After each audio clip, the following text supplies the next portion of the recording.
It reportedly happened in northwest Pakistan early Saturday morning. Pakistani military officials say at least 26 of their soldiers were killed by NATO helicopters based across the border in Afghanistan. CNN's Reza Sayed is covering the story for us from CNN Islamabad. First of all, Reza, what are you hearing from the government of Pakistan about this? Well, they're not happy, Natalie. This could be a very ugly and damaging incident when it comes to U.S. and Pakistani relations. We're already seeing the fallout. Pakistan's Prime Minister Yusuf Raza Gilani condemning this incident, releasing a statement saying he's cutting short a trip that he was on, planning to come back to Islamabad tonight. He scheduled an emergency meeting with government officials. The government here has already shut down both NATO supply routes that go from Pakistan to Afghanistan. That means roughly 40% of non-lethal NATO supplies that usually go from Pakistan to Afghanistan are sitting in a parking lot somewhere, not clear when they're going to start moving again. So clearly the government not happy here. Let's give you some of the details that we have confirmed, and it's important to note these are from Pakistani officials only. We have yet to have this information corroborated by NATO or ISAF officials, but they say Pakistani military officials say 26 soldiers killed in an attack by NATO helicopters at a checkpost at Mohmand agency. This is a district in Pakistan's border region, the tribal region, right next to the Afghan border. A lot of militant activity there. NATO troops often carry out operations there, but they have to stick to Afghan soil only. Pakistani military officials say somehow these NATO choppers crossed into Pakistani airspace and hit this checkpost, leaving 26 Pakistani soldiers dead, Natalie. And Reza, has there been any official reaction yet from the United States on what has happened?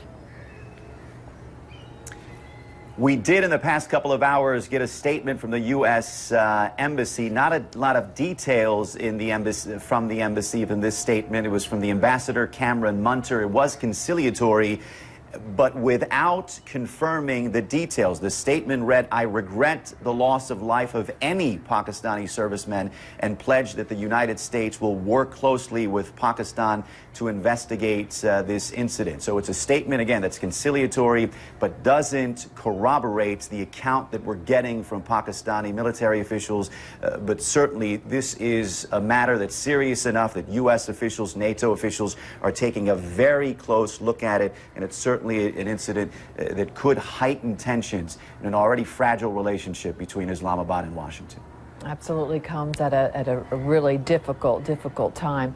Reza Sayed, thank you so much for that. NATO's top commander in Afghanistan has promised an investigation and offered condolences to the families of those killed. CNN's Nick Payton-Walsh joins us now from Kabul with more on NATO's response. Nick, what are you hearing? Well, actually, General John Allen was very interesting in what he said, because he didn't actually express condolences for anyone killed. He said he was sorry if anybody may have been killed. A really important difference there, because at this point, ISAF are exceptionally cautious to stay away from saying anything which might suggest the Pakistani version of events is accurate. Now, they're not disputing it, but they seem to be, as Reza says, conciliatory at this point. Let's listen to what their spokesman had to say. The International Security Assistance Force is investigating an incident that occurred in the early hours of this morning in the border area of Afghanistan and Pakistan. The commander of the International Security Assistance Force has stated that he is personally paying the highest attention to this matter and that he is committed to thoroughly investigate and determine the facts. He expresses his sincere and personal heartfelt condolences to the families and loved ones of any member of the Pakistan security forces who may have been killed or injured. The ISAF leadership remains committed to improving security relations with Pakistan, including coordination of operations along border regions in our united fight against terrorism.